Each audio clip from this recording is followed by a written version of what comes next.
Hello students, आज हम लोग पढ़ रहे हैं एटॉमिक स्ट्रक्चर के अंतर्गत आने वाला topic Hund's rule. Hund's rule या इसको हर्ट्ज रूल भी बोलते हैं लोग। हुन्स रूल हमको बताता है कि इलेक्ट्रॉन प्रेफर करते हैं अनपेयर्ड रहना, और वो तब तक अनपेयर्ड रहते हैं जब तक कि सारे सब सेल में एक एक इलेक्ट्रॉन न भर जाए। मतलब फॉर एग्जाम्पल हमारे पास s ऑर्बिटल है, पहले इसमें एक इलेक्ट्रॉन आएगा, राइट, और जब हमारे पास दूसरा इलेक्ट्रॉन आएगा तब इसमें भरेगा, है ना। तो इलेक्ट्रॉन प्रेफर करते हैं कि हम तब तक मैक्सिमम टाइम तक अनपेयर्ड रहें। अब इसकी डेफिनेशन देखते हैं तो उससे ये बात हमको ज्यादा अच्छे से क्लियर हो जाएगी। इसकी डेफिनेशन है electron are distributed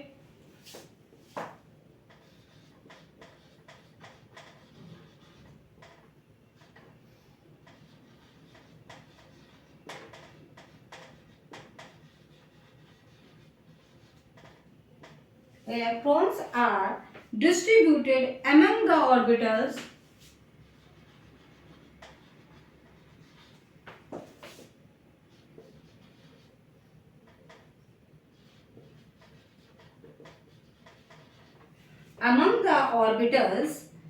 of a subcell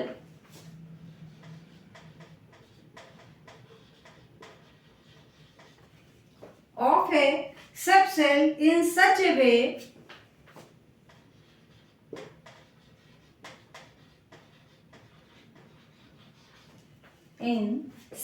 way as to give the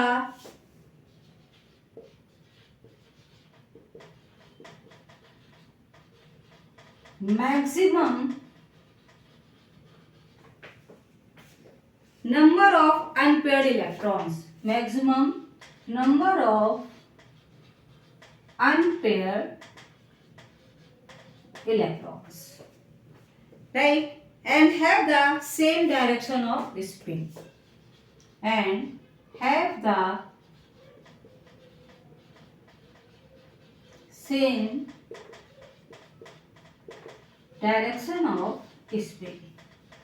अब इसको हम लोग एग्जाम्पल से समझते हैं। डेफिनेशन में तो पता चल ही गया है कि इलेक्ट्रॉन कोशिश करता है कि वो मैक्सिमम टाइम तक अनपेयर्ड रहे। वो पसंद नहीं करता है कि उसकी पेयरिंग हो, और पेयरिंग जब होती है वो तब जब सारे वैकेंट सबसेल भर जाते हैं, कंप्लीटली भर जाते हैं। ठीक है, तो चलिए देखते हैं कि इसके एग्जाम्पल में देखते हैं अकॉर्डिंग टू हुन्स रूल। ठीक, हम लोग एग्जाम्पल ले लेते हैं हाइड्रोजन। हाइड्रोजन में आपको पता है कि एक ही इलेक्ट्रॉन होता है 1s1, ये जाएगा 1s1 में एक इलेक्ट्रॉन, राइट है, क्योंकि इसमें 1s1 ही होता है, ये जाएगा एक इलेक्ट्रॉन। अब आते हैं हम लोग हीलियम। हीलियम में 1s2। अब इलेक्ट्रॉन अनपेयर्ड नहीं रह सकता, उसकी पेयरिंग होगी ही, राइट है। अब आते हैं हम लोग लिथियम। 1s2 2s1, तीन इलेक्ट्रॉन है पहले ऑर्बिट में, राइट। अभी क्योंकि पहला ऑर्बिट है, पहला एक इलेक्ट्रॉन, राइट, सब में सिंगल वो आ रहा। लिथियम के बाद आते हैं हम लोग बेरिलियम। 4 इलेक्ट्रॉन है बेरिलियम में, आपको पता है 4 इलेक्ट्रॉन होते हैं, 1s2 2s2। नाउ यहाँ पेयरिंग दूसरा इलेक्ट्रॉन यहाँ पे आया है क्योंकि दूसरा ऑर्बिटल है, इसलिए यहाँ पर ये।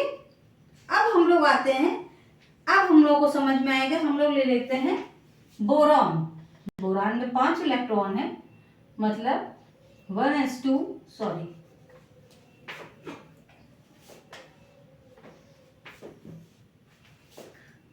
1s2 2s2 2p1। अब यहाँ पर इलेक्ट्रॉन की फिलिंग होगी, तो 1s2 में क्योंकि पहला ऑर्बिटल है पूरे इलेक्ट्रॉन, यहाँ पर भी 2p1 में भी, यहाँ पर क्योंकि p1 है तो 1 2 3, तो एक इलेक्ट्रॉन यहाँ पर आ गया। अब 6 इलेक्ट्रॉन के लिए कार्बन पे जाते हैं हम लोग, तो यहाँ 1s2 2s2 2p2। s में तो पोजीशन सेम है कि भाई इलेक्ट्रॉन उसी में जाएगा, लेकिन यहाँ पर अब आप देख रहे हैं कि पेयरिंग नहीं होगी। जो दूसरा इलेक्ट्रॉन है दूसरे वैकेंट पे जाएगा, ऐसे ही भरा जाएगा। ये राइट मेथड है, हम लोग इसको ऐसे फिल नहीं कर सकते कि बाकी को वैकेंट रखें और पहले में ही 2 इलेक्ट्रॉन डाल दें, ये गलत है। सही मेथड क्या है कि जितने भी वैकेंट में होंगे उसमें पहले में एक इलेक्ट्रॉन जाएगा।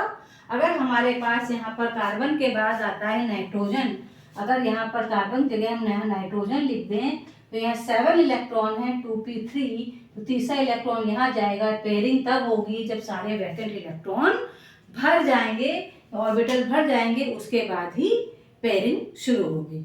तो आई होप आपको समझ में आ गया होगा। हुंस रूल आपको बताता है कि वैकेंट इलेक्ट्रॉन में जब सारे एक इलेक्ट्रॉन की फिलिंग हो जाएगी उसके बाद ही पेयरिंग शुरू होती है। तो चलिए नेक्स्ट वीडियो में मिलते हैं नेक्स्ट टॉपिक के साथ।